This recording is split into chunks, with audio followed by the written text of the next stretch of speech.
Ao final do século XVII, se iniciava no Brasil um período onde a mineração e a extração de ouro dominaria a economia do Brasil colônia. Período esse que ficaria conhecido como ciclo do ouro. Mas o que levou ao início do ciclo? Quanto tempo ele durou? E quais foram as suas consequências? Isso você descobre assistindo ao vídeo.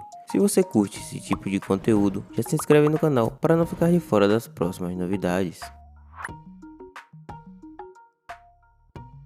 No final do século XVII, as exportações de açúcar sofreu uma significativa queda, uma vez que a Europa passou a dar preferência ao açúcar holandês, que tinha boa qualidade, assim como o brasileiro, porém a um menor preço. Assim, uma crise econômica se estabeleceu no Brasil, o que fez Portugal buscar novas alternativas como fonte de renda. Então, a coroa portuguesa começou a estimular seus funcionários e a população da colônia, principalmente do Planalto de Piratininga, atual cidade de São Paulo, a explorar as terras ainda desconhecidas em busca de minerais preciosos. Registros históricos apontam que mesmo antes do início do chamado ciclo do ouro, no início do século XVIII, já existiam explorações minerais no Brasil, ainda que de forma simples. Há relatos sobre a região de Paranaguá, pelo menos algumas décadas antes, e também de exploração de jazidas em São Paulo desde o século XVI.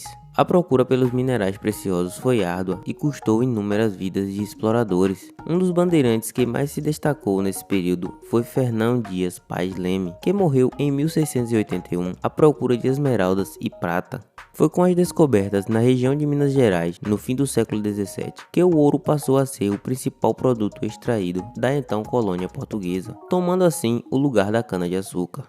Ao contrário do que aconteceu na América Espanhola, onde era necessária grandes obras para que a extração do ouro fosse feita, no Brasil, o ouro era encontrado nas areias e nos barrancos dos rios, o que facilitava a sua extração. O ouro encontrado nas regiões mineradoras era geralmente de aluvião, ou seja, depositado ao longo dos séculos nas margens e leitos dos rios. Por se tratar de ouro de aluvião, o conhecimento primário dos portugueses na mineração eram minimizadas. A técnica foi aprimorada com o passar do tempo, e essa evolução contou em grande parte com a contribuição de escravos africanos que possuíam certa prática extrativista.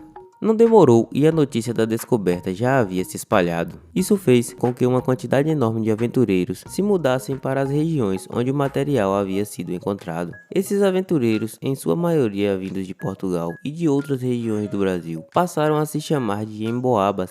A presença desses grupos causaram atritos com os bandeirantes e seus descendentes, ocasionando brigas pela posse das jazidas. O fluxo emigratório de Portugal para o Brasil se tornou tão intenso que, de 300 mil habitantes em 1690, a colônia pulou para cerca de 2 milhões. Em 1720, como forma de controlar esse fluxo, o rei João V criou leis para controlar a saída dos portugueses, como a proibição da imigração dos portugueses do noroeste de Portugal, assim como a necessidade de autorizações especiais e passaportes para outros casos.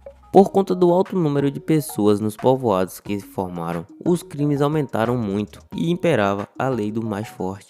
A população andava armada e as menores discussões se tornavam conflitos que deixavam mortos e feridos. No restante da colônia se instaurou o caos. Cidades inteiras eram abandonadas por pessoas que saíam em busca de ouro nos garimpos. Além de todos os problemas de conflitos, os mineradores ainda tinham que pagar a Portugal impostos altos sobre essa atividade. A exemplo do intitulado Quinto, uma taxa de 20% em cima de todo o ouro que era retirado das minas. Mesmo com os altos impostos cobrados por Portugal, boa parte dos lucros derivados da exploração dos minérios no ciclo do ouro foram para a Inglaterra. Isso aconteceu por causa da dependência econômica de Portugal em relação aos ingleses, tudo determinado pelo Tratado de Methuen. O ciclo do ouro atingiu seu ápice no decorrer do século XVIII, quando promoveu um crescimento excepcional do fluxo de mercadoria e pessoas nas áreas exploradas, além de um bom desenvolvimento econômico. Muitas cidades surgiram e cresceram durante o ciclo do ouro, proporcionando também o crescimento de várias atividades comerciais e construções de diversas instituições. As cidades mineiras de Mariana, Tiradentes e Ouro Preto são alguns exemplos. O ciclo do ouro também foi responsável pela transferência do centro comercial da região Nordeste, que se derivava do ciclo da cana-de-açúcar, para a região Sudeste, onde ocorria a exploração de minérios. Com o objetivo de realizar a fiscalização das áreas de mineração com mais firmeza, a capital do Brasil, Colônia, foi transferida de Salvador para o Rio de Janeiro. Com o passar dos anos e a forte e contínua mineração, o ouro foi ficando cada vez mais escasso a partir da segunda metade do século XVIII. Mas mesmo assim, Portugal manteve a mesma cobrança de impostos sobre o minério. Uma justificativa para isso foi o fato de que Portugal tinha sofrido um terremoto e necessitava de recursos para se recuperar. Com o intuito de arrecadar mais impostos, Portugal decretou a derrama, um imposto que obrigava toda a região extratora de ouro a guardar cerca de 1,5 toneladas do material anualmente e entregar aos portugueses. A maioria das minas de ouro se esgotou ao fim do século XVIII. Parte da população mineira se deslocou para o Planalto Central do Brasil e para o Centro-Norte e Centro-Sul. Aqueles que ficaram em Minas Gerais se dedicaram à agricultura.